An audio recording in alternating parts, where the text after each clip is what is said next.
I pulled up to the curb, the engine idling as my kids, Logan and Ava, chattered excitedly in the back seat about their first day back at school. Their happiness should have been contagious, but all I felt was a knot of unease twisting in my gut. I didn't need a crystal ball to know what was coming. I could already picture her, Natalie, my ex-wife, standing there like a queen surveying her subjects, with Ryan at her side, smug and ready to throw his weight around. It was their signature move, and I was the unwitting audience yet again. "Daddy, are you okay?" Ava's small voice pulled me out of my thoughts. Her wide, innocent eyes stared at me from the rearview mirror, and I forced a smile. She didn't need to see my tension. "Of course, sweetheart," I said, my voice steadier than I felt. "It's your big day, remember? Let's make it awesome." I turned off the car, grabbed my bag, and stepped out, helping Logan and Ava with their backpacks. Their excitement was contagious, a bubble of pure joy in an otherwise tense moment. I was just about to close the car door when I saw them, Natalie and Ryan. Their smiles were too wide, their postures too calculated. My stomach sank like a stone, but I kept my expression neutral. No way was I giving them the satisfaction of seeing me rattled. "Jason," Natalie greeted, her voice dripping with faux politeness. "What a surprise to see you here." I resisted the urge to roll my eyes. "It's school drop-off, Natalie. Where else would I be?" She smirked, a gesture I'd once found charming but now only found infuriating.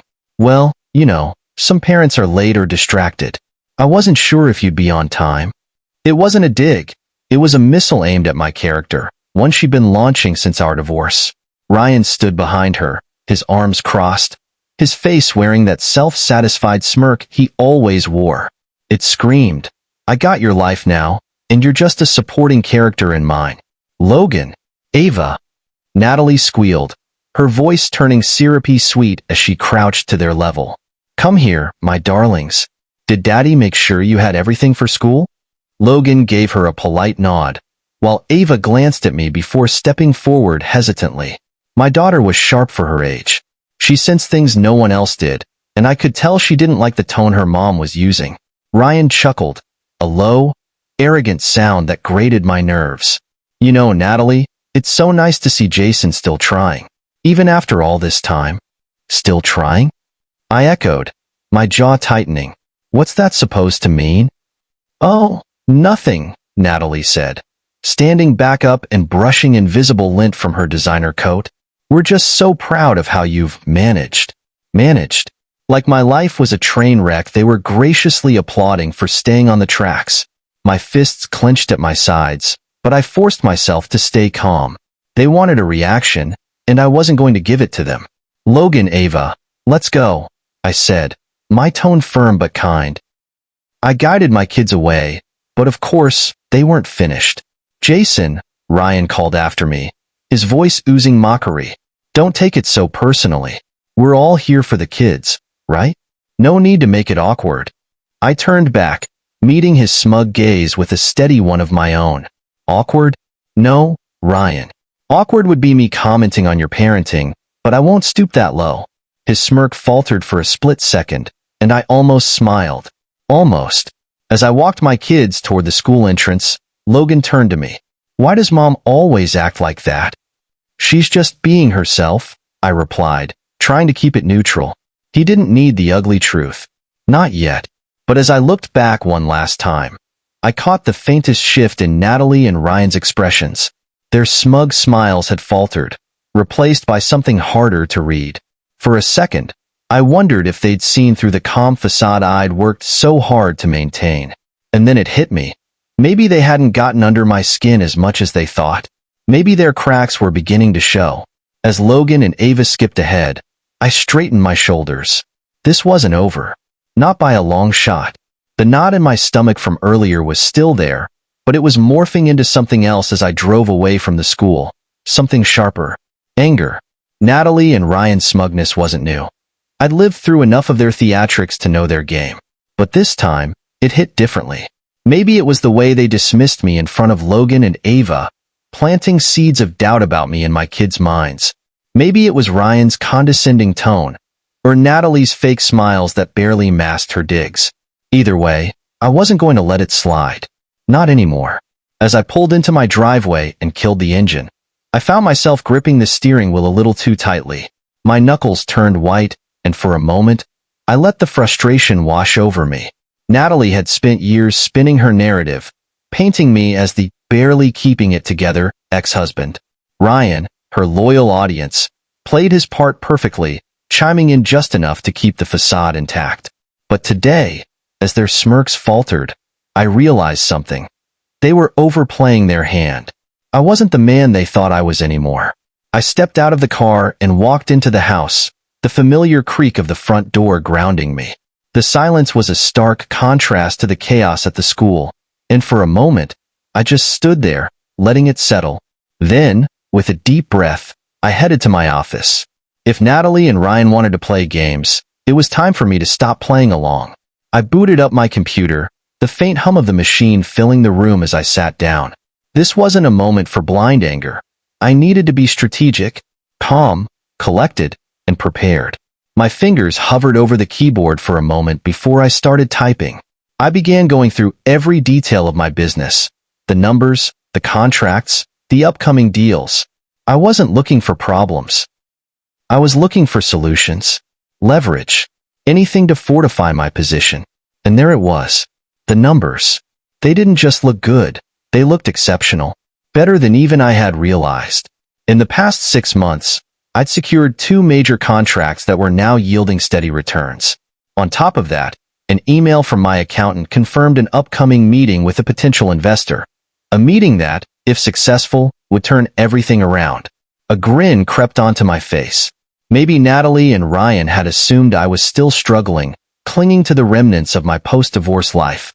But they didn't know the full story. They didn't know that I'd been rebuilding, brick by brick, while they were busy living in their bubble of self-satisfaction. The truth was, I wasn't just surviving, I was thriving. And soon, they were going to see it for themselves.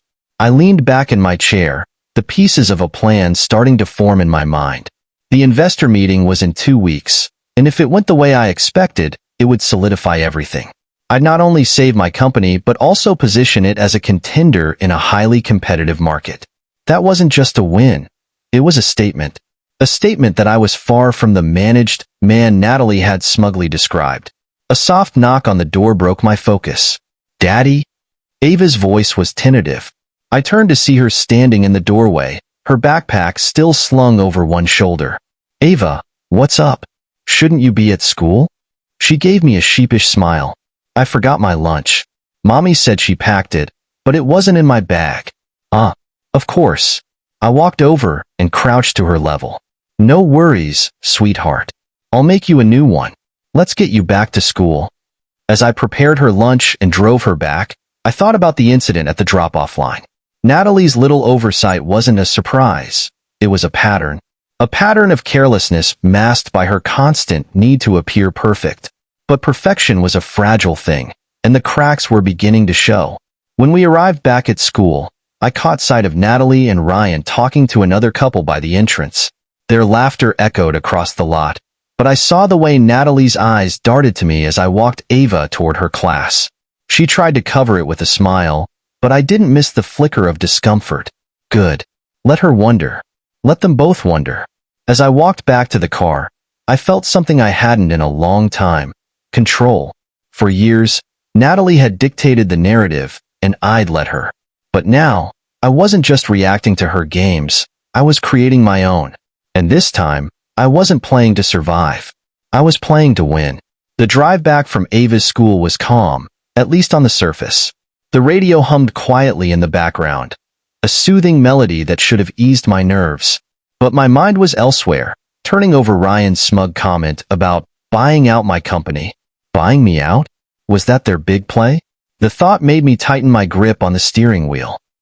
For years, I'd worked tirelessly to build my business from the ground up, sacrificing nights, weekends, and so much more.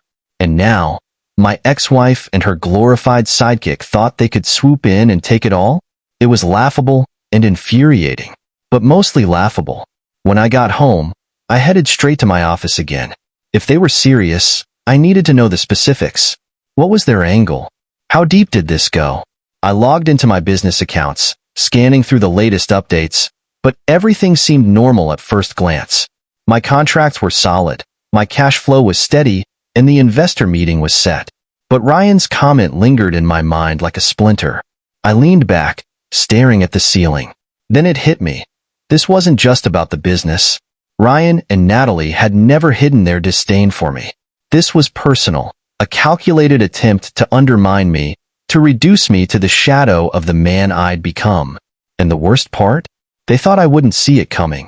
Think again, I muttered, sitting forward and typing Ryan's name into a database I used to track business registrations and investments. It wasn't long before something popped up, a series of LLCs connected to Ryan. Most were small, insignificant ventures. But one caught my eye. A newly registered company with a vague description about consulting and acquisitions. My stomach twisted. Consulting and acquisitions? It was clear as day what their plan was. Ryan had likely been sniffing around my industry, trying to find cracks, weaknesses, any point of entry to make a bid for my company. The arrogance of it all. Thinking they could outmaneuver me. They didn't even realize they were playing with fire. But what I found next wiped away any trace of humor I'd felt about their antics. An email buried in my spam folder caught my attention, flagged as urgent. It was from a mutual connection, a vendor I'd worked with for years. The message was short but packed a punch. Jason, I've been approached by someone claiming to represent your company. They're asking for details about your upcoming projects. Thought you should know. My jaw tightened. Ryan. There was no doubt in my mind it was him. He'd been fishing for insider information, trying to get ahead of me by any means necessary. This wasn't just underhanded. It was illegal. I immediately replied to the vendor, thanking them for the heads up and asking them to forward me any further correspondence. Then I picked up my phone and called my accountant. Hey, I need you to run a quick audit, I said, keeping my voice calm despite the storm brewing inside me. Specifically, look for any unusual requests for financial data or project details in the past 6 months. Got it, they replied. Everything okay? Not yet, I said, but it will be.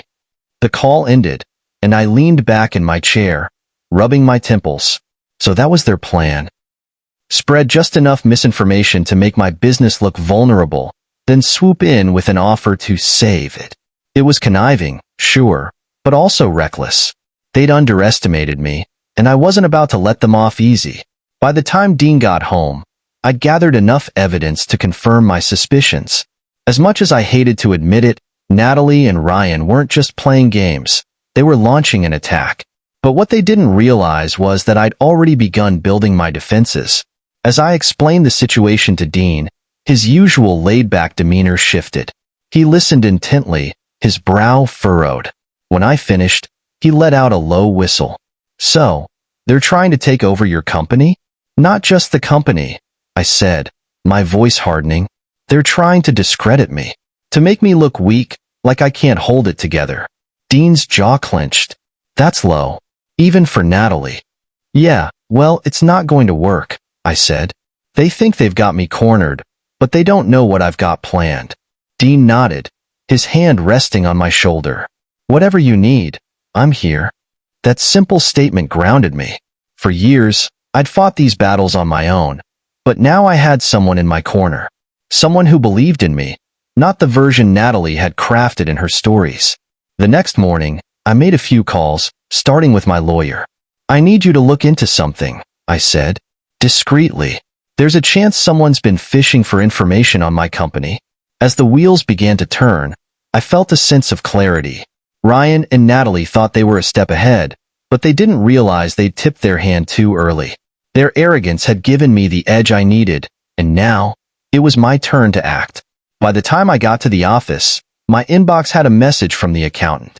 The audit revealed another surprising detail, a sudden spike in inquiries from companies connected to Ryan's LLC. It was all the proof I needed. This wasn't just a battle anymore. It was war, and I intended to win. As I sat in my office, staring at the evidence laid out before me, it became clear that Natalie and Ryan weren't just dabbling in sabotage. They were fully committed.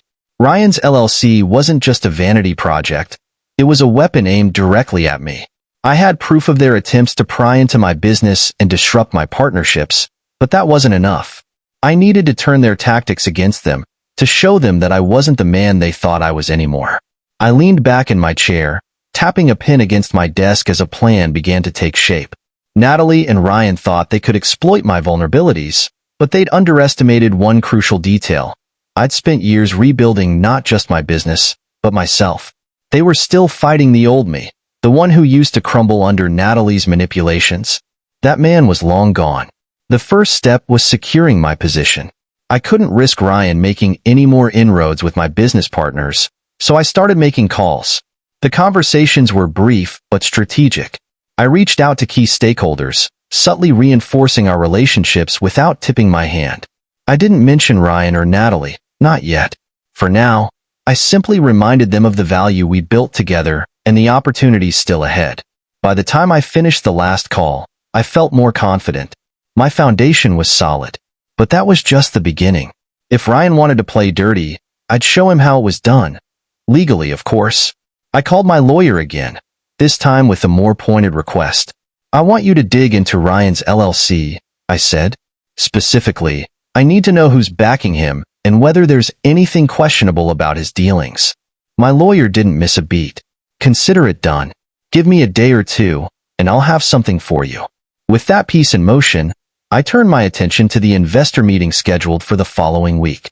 It wasn't just another meeting anymore. It was my ace in the hole. If I could lock down that deal, it would give me the leverage I needed to counter whatever Natalie and Ryan were planning. I spent the next few hours refining my pitch, anticipating every question and objection that might come up. By the time I was done, I felt ready for anything. Or so I thought. That evening, as I was packing up to leave the office, my phone buzzed with a new email. The sender's name stopped me cold. One of my top clients. My stomach tightened as I opened the message, expecting bad news. And sure enough, it was worse than I'd imagined. The client was pulling out of a major contract, citing concerns about the stability of my business. The wording was vague, but the implication was clear. Ryan's meddling was already starting to take effect. I sat there for a moment, the weight of the setback pressing down on me. But then something shifted. The old me might have panicked, spiraling into self-doubt and fear. Not this time. I wasn't going to let Ryan or Natalie see me falter. If anything, this only fueled my resolve. I picked up the phone and called the client directly. I just got your email, I said, keeping my tone calm and professional. I'd like to address any concerns you have about our partnership. The client hesitated, clearly uncomfortable. Jason, it's not personal. We've just been hearing things. Rumors about financial instability, potential buyouts. It's enough to make us reconsider. Rumors, I repeated, my jaw tightening. I understand. But I want to assure you, those rumors are just that, rumors. My company is in a stronger position than ever, and I can't provide you with any documentation you need to confirm that. The client seemed to soften. If you can back that up, we might be willing to reconsider. I'll have everything to you by tomorrow morning, I promised. And if you have any other concerns, don't hesitate to reach out directly. Transparency is important to me. By the time the call ended, I felt a small sense of relief. The contract wasn't lost, not yet. But it was a reminder that Ryan's tactics weren't just annoying, they were dangerous. If I didn't act quickly, he could cause real damage. The next morning, my lawyer called with an update. You were right to dig into Ryan's LLC, he said. There's something interesting here. Several of his backers have questionable reputations, and at least one is involved in a pending legal dispute. I felt a spark of satisfaction. Anything we can use? Potentially. It's enough to raise red flags, especially if he's trying to position himself as a legitimate player in your industry. Good, I said, a plan forming in my mind. Let's compile everything. I have a feeling it's going to come in handy. As I hung up, I realized that Ryan's arrogance might be his greatest weakness. He'd overreached, assuming I wouldn't fight back. But now I had the tools to not only defend myself, but to put him on the defensive. I spent the rest of the day preparing, finalizing documents for the investor meeting, reinforcing client relationships, and working with my lawyer to build a case against Ryan's interference. By the time I went to bed that night, I felt something I hadn't in a long time. Control. Natalie and Ryan had underestimated me, and soon, They were going to regret it. I've always believed in staying one step ahead. It's not just a mantra, it's survival. And now, as I sat at my desk with evidence of Ryan and Natalie's schemes spread out before me, that belief was more important than ever. They'd been poking at the edges of my life, trying to find weak spots. What they didn't realize was that the harder they pushed, the stronger my resolve became. Ryan thought he could quietly infiltrate my business circles and unravel my reputation. Natalie thought she could stand smugly by, acting like the queen of the chessboard.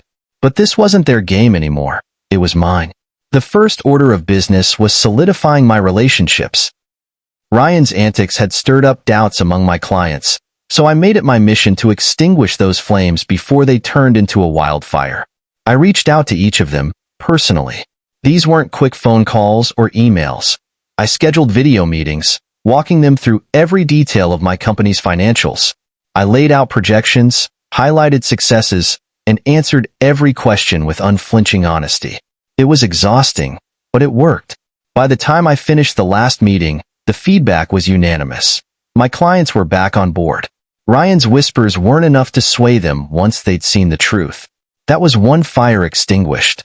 But I wasn't just playing defense, I was ready to strike back.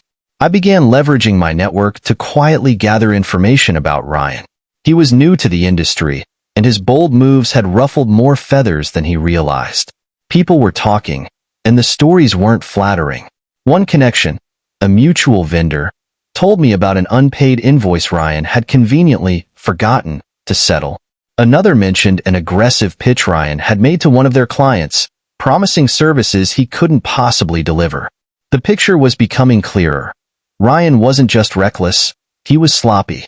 I compiled every piece of intel into a growing file, but I wasn't ready to act on it yet.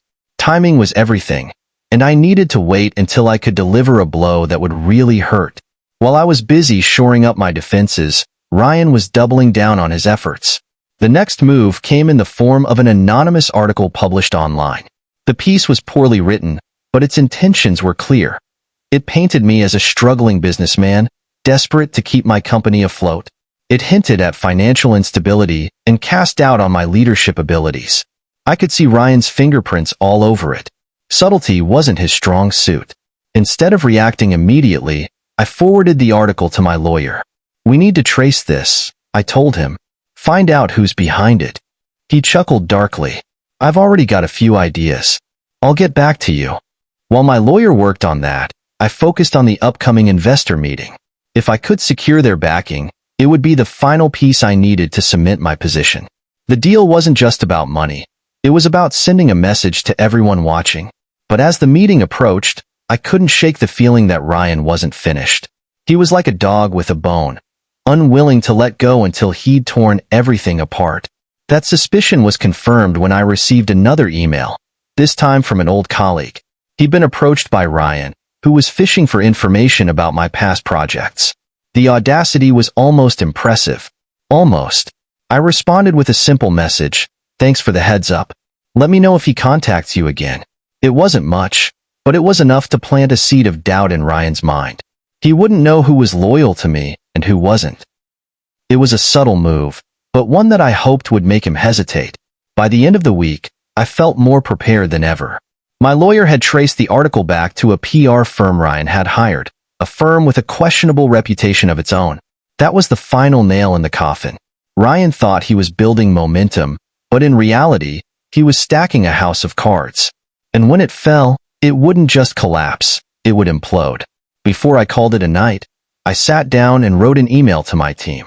I didn't go into specifics about Ryan or Natalie, but I reminded them of our mission, our strengths, and the values that had gotten us this far. "This company was built on resilience," I wrote. "No matter what challenges we face, we will rise above them. Thank you for your hard work and dedication. I couldn't do this without you." When I hit send, I felt a flicker of pride. They might try to tear me down, but they'd never take away what I'd built. As I locked up for the night, I couldn't help but smile. Natalie and Ryan thought they were playing chess, but they didn't realize I was playing a different game entirely. The pieces were in place. Now, all I had to do was wait for the perfect moment to strike. The investor meeting was set for noon, and I arrived an hour early. Not because I was nervous, I was prepared, but because I wanted to own the room before anyone else even stepped in. Control the setting, control the narrative. That's something Natalie never understood. She'd always tried to dominate with theatrics, thinking the loudest voice won. But me? I'd learned to play the long game. I set up my materials, reviewed my presentation, and rehearsed my responses to potential questions. By the time the investors started arriving, the room felt like mine. When they walked in, I greeted them with confidence. Handshakes, eye contact, the whole 9 yards.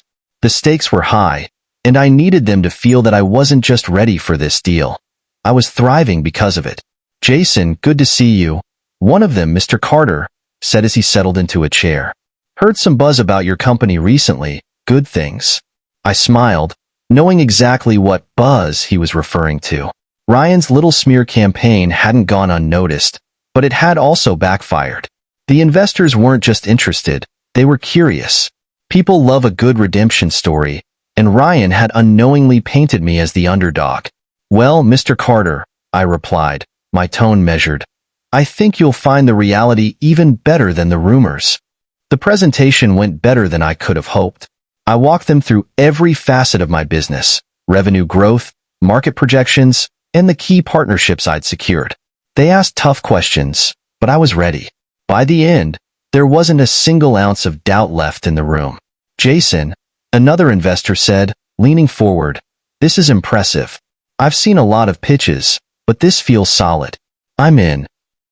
The others nodded in agreement, and just like that, the deal was sealed. As they left, I shook each of their hands, feeling a weight lift off my shoulders. This was more than just a win.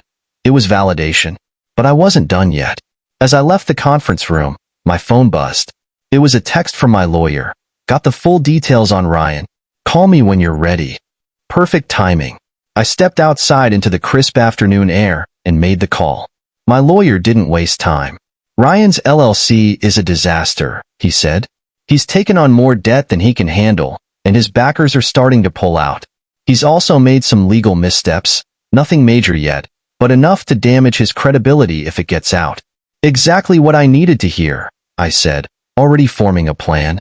The next step was a PDA meeting at Logan and Ava's school that evening. Normally, I would have skipped it, but this time, I had a reason to show up. Ryan and Natalie would be there, no doubt expecting me to slink into the background like always. They didn't know I had a bombshell waiting for them. When I arrived, the room was buzzing with small talk. Parents exchanged pleasantries, teachers shuffled papers, and the principal tried to herd everyone into their seats. I spotted Natalie and Ryan near the front, laughing with another couple. Their smugness was palpable, and for a moment, I let myself enjoy the anticipation of what was about to happen. I waited until the principal finished her announcements, then raised my hand to speak. "I'd like to take a moment to share some exciting news," I said, standing up. All eyes turned to me, including Natalie's.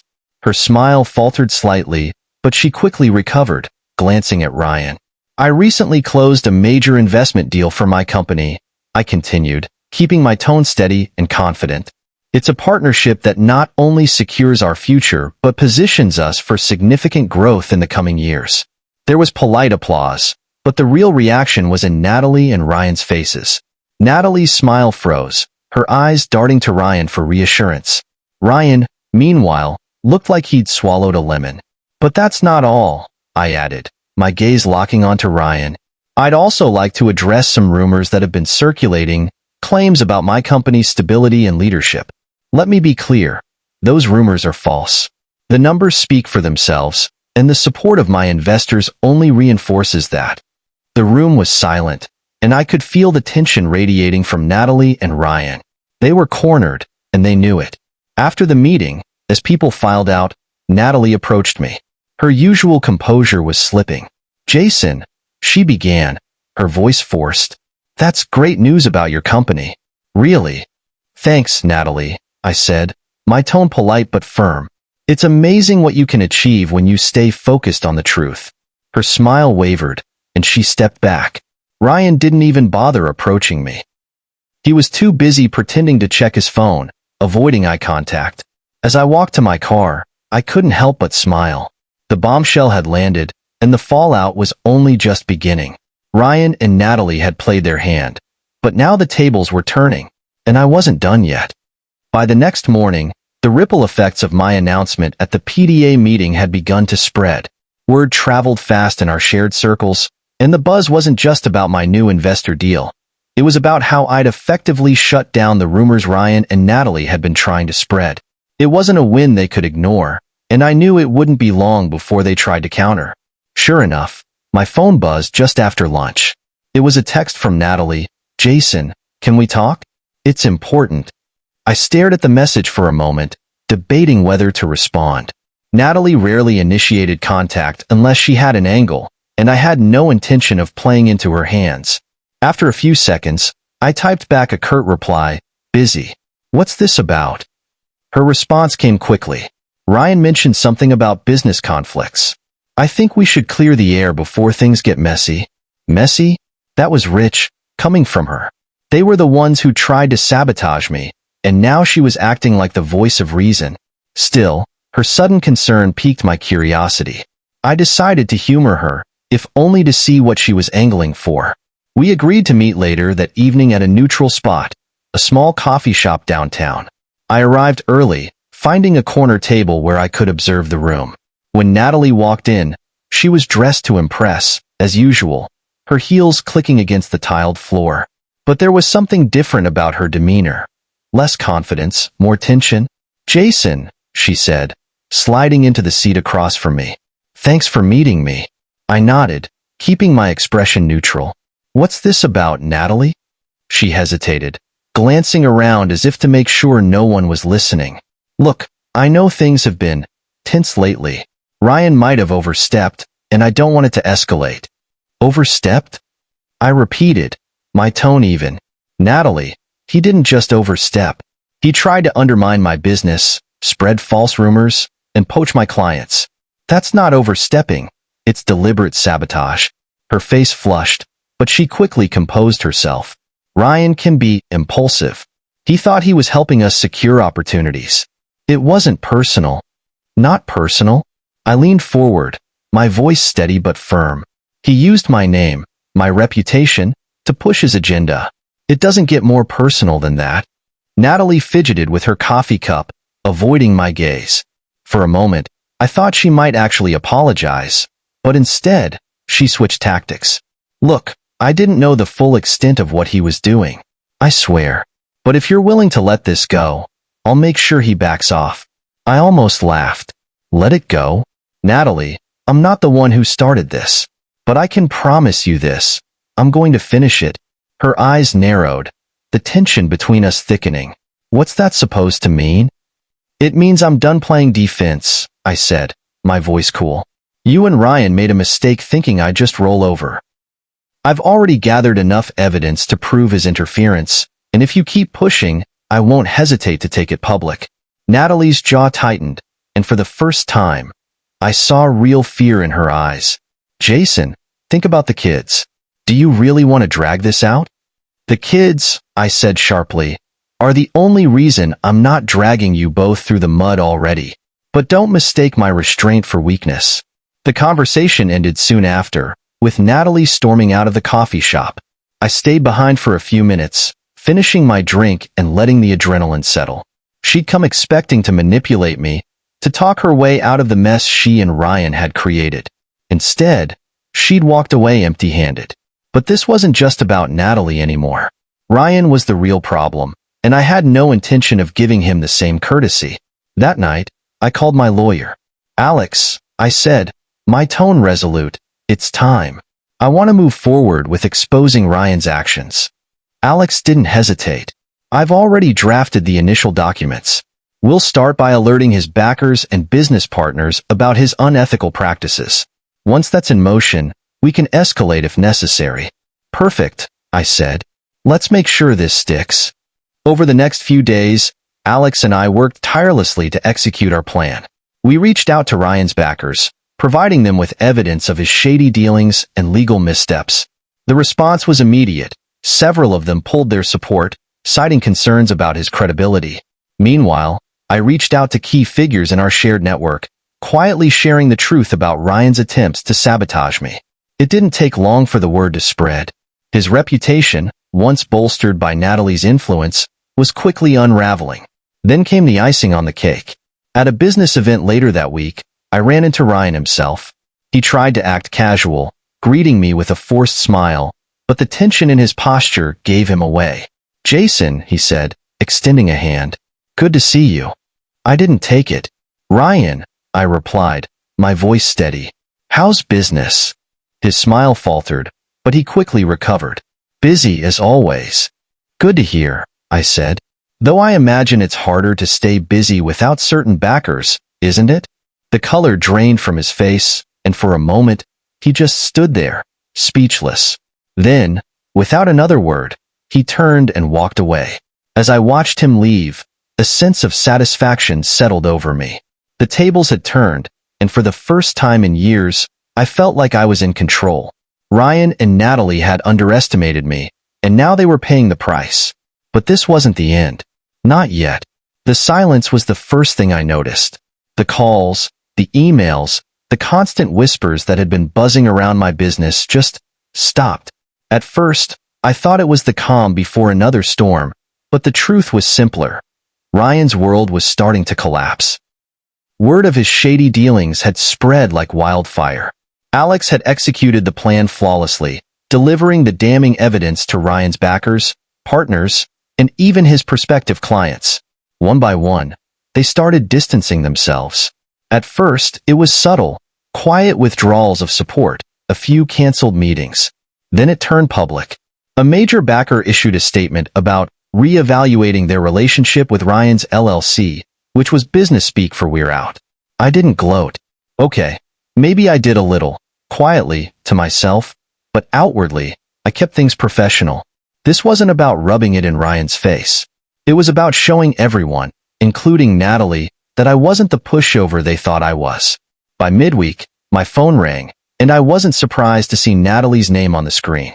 I debated letting it go to voicemail, but curiosity got the better of me.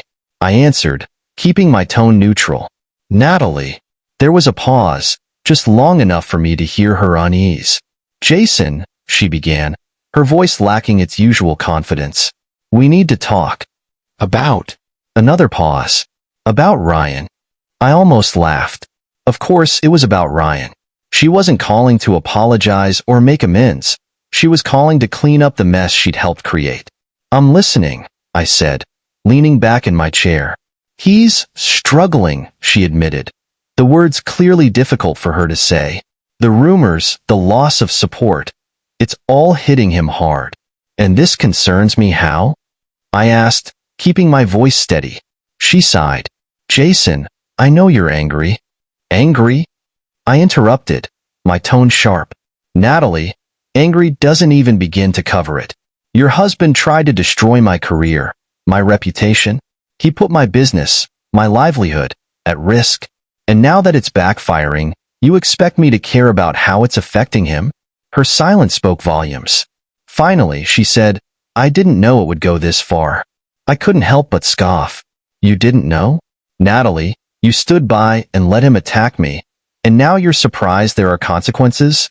She tried again, softer this time. "Jason, I know you don't owe me anything, but this is spiraling. Ryan's talking about, well, he's talking about lawyers. Retaliation." That caught my attention. "Retaliation?" I repeated, sitting up. "Retaliation for what? I haven't done anything illegal, Natalie. Can Ryan say the same?" Her breath hitched, and I knew I'd struck a nerve. "Jason, please," she said, her voice cracking. "I just want this to stop." For a moment, I almost felt bad for her. Almost. But then I remembered the smug looks, the condescending comments, the months of sabotage. This wasn't my mess to clean up. "Natalie," I said, my voice firm. "This stopped being my problem the moment you and Ryan decided to make me your target. If he wants to involve lawyers, let him. I've got nothing to hide. Can he say the same?" She didn't respond, and after a few seconds, I ended the call. Whatever fallout Ryan and Natalie were dealing with, they'd brought it on themselves. Later that day, Alex called with another update. "It's worse than we thought," he said, sounding almost impressed. Ryan's LLC is hemorrhaging money. The backers who haven't pulled out completely are demanding audits, and it looks like there are some discrepancies. Discrepancies? I asked, raising an eyebrow. Nothing concrete yet, but enough to raise red flags. If those audits turn anything up, Ryan could be looking at serious legal trouble. I leaned back in my chair, letting the weight of his words sink in. Ryan wasn't just losing his reputation. He was on the verge of losing everything. Keep me posted, I said. I have a feeling this is far from over. Over the next few days, the fallout continued. Ryan's LLC was effectively dead in the water, and Natalie's attempts to smooth things over only made matters worse. At one point, I heard through the grapevine that she tried to set up a meeting with one of Ryan's former backers, only to be turned away at the door. And then, just when I thought things couldn't get more chaotic, I received an unexpected email. It was from Ryan. The subject line was simple: "Let's talk." I stared at the screen for a long time, debating whether to open it. Eventually, curiosity won out. The message was short and to the point. "Jason, I think we've both made mistakes. Let's sit down and work this out like adults. Name the time and place." Mistakes. That was rich. I debated ignoring it, but something told me this was an opportunity one couldn't pass up.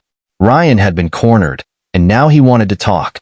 Fine, I'd let him talk, but this time, I'd be the one calling the shots.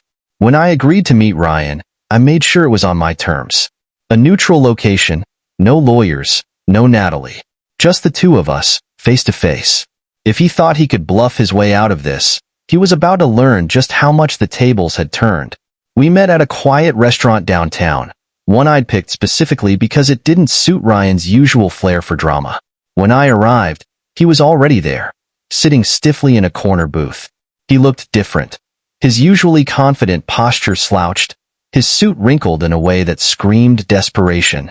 The man who once walked into every room as though he owned it now seemed like a shadow of himself. "Jason," he said as I approached, standing to shake my hand. His grip was weak. I didn't bother pretending to smile. "Ryan," I replied, sliding into the seat across from him. "Let's get to it." He cleared his throat, obviously thrown by my directness. "Look, I think we both know this situation has gotten out of hand. Mistakes were made, on both sides, and I think it's time we de-escalate." I raised an eyebrow. "De-escalate? You mean after you spent months trying to sabotage my business? After you dragged my name through the mud and tried to turn my clients against me? Now you want to de-escalate?" He flinched but recovered quickly.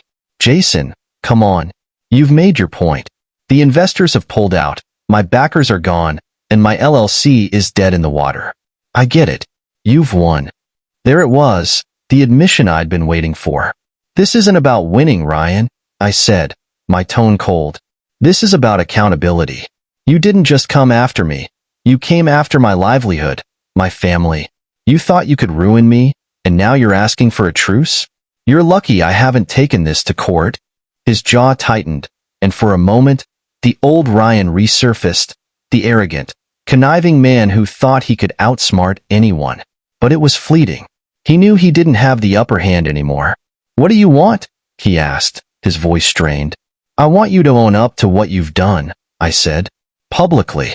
Admit to the lies, the sabotage, all of it. I want a written statement sent to every client, every backer, and every partner you've misled. And I want you to stay out of my business. Permanently." Ryan's face darkened, but he nodded slowly. "Fine. And one more thing," I added, leaning forward. "If you ever try to come after me again, personally or professionally, I won't just defend myself. I'll bury you." He didn't respond, just stared at me with a mix of resentment and defeat. Eventually, he nodded again. "You'll have your statement by the end of the week." "Good," I said, standing. "Then we're done here." I didn't wait for a goodbye. The fallout from Ryan's confession was swift and brutal. Once his statement went public, his remaining credibility vanished. His former backers distanced themselves completely, and word spread quickly through our industry. Natalie, who had spent years building her image as the perfect wife and business partner, suddenly found herself alone in a sinking ship. For me, it wasn't just a victory. it was closure. After years of enduring their games and manipulation, I was finally free. Free to focus on my kids, my business, and the life I'd worked so hard to rebuild. Logan and Ava were the ones who noticed the change first. They didn't fully understand what had happened, but they could sense the difference in me. The tension I'd carried for so long was gone, replaced by a calm certainty that things were finally as they should be. One evening, as we sat around the dinner table, Ava looked up at me and asked, "Daddy, why are you smiling so much these days?" I laughed, ruffling her hair. "Because things are finally good, sweetheart, and they're only going to get better." Dean, sitting across from me, raised his glass in a silent toast. His unwavering support had been my anchor through all of this, and I couldn't have done it without him. He smiled at me, his eyes filled with pride. "You did it, Jason. You took back your life." "Not just mine," I said, glancing at Logan and Ava. "Ours." In the days that followed, life began to settle into a new normal. My business thrived, my relationship strengthened, and the shadow of Ryan and Natalie slowly faded into the background. They'd underestimated me, but more importantly, they'd underestimated what I was fighting for. My family, my integrity, my future. On a quiet Saturday afternoon, as I watched Logan and Ava play in the backyard, I realized something profound. Winning wasn't just about defeating them. It was about reclaiming my peace, my purpose, and my pride. And I had done exactly that.